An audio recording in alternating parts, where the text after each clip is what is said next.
brings for other inmates. New details on a murder in Decatur. Daquan Klein was sentenced to 20 years for his involvement in the 2015 murder of Celsey Taylor. She was shot and killed during a robbery of her apartment. Her fiance, Brittany Wilson, was shot several times and survived. Two others, who were 16 years old at the time of the murder, pleaded guilty. Darian Evans was sentenced to 45 years in 2017. Ryan O'Neill was also found guilty. He'll be sentenced next month. A third person has pleaded not guilty. New tonight at 5, one group is making sure schools know how to handle physical trauma if it ever happens. The Illinois Terrorism Task Force handed out more than 7,000 Stop the Bleed kits ahead of the school year for worst-case scenarios. Each school in the state got at least one.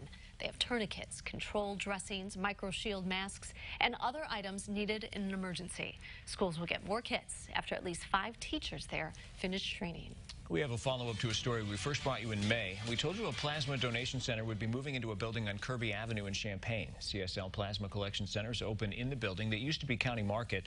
Renovation started in May and the center opened 3 weeks ago. Staff says plasma donations can be life-saving.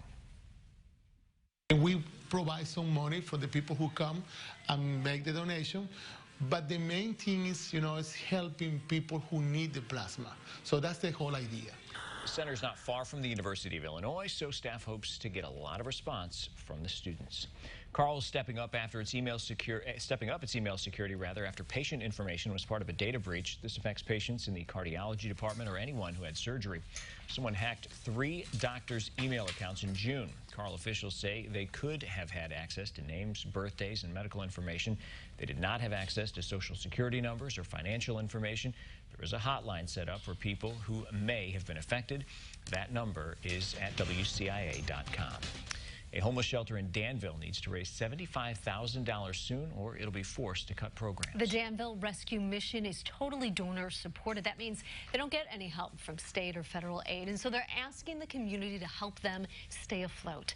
WCIA 30's Courtney Bunting is here now. Courtney, they're hurting. Why now?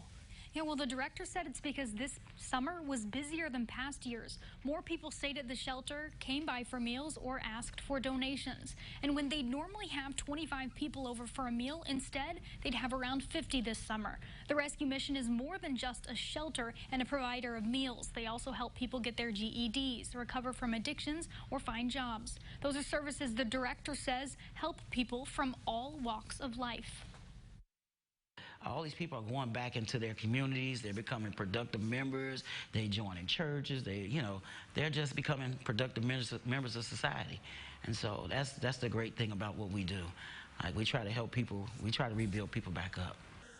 The rescue mission does have savings they can dip into. Offutt says they have done that in the past, but they only have a limited supply.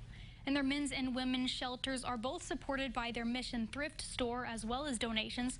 That thrift store is also in need of supplies like furniture or other household items. Jennifer. Hopefully people hear the story and respond. Absolutely. Thank you. The Rescue Mission is holding a fundraiser next month to get them closer to their goal. It'll be at the New Life Church of Faith Banquet Center in Danville. That's October 25th at 6 o'clock. Tickets are free. Donations are welcome.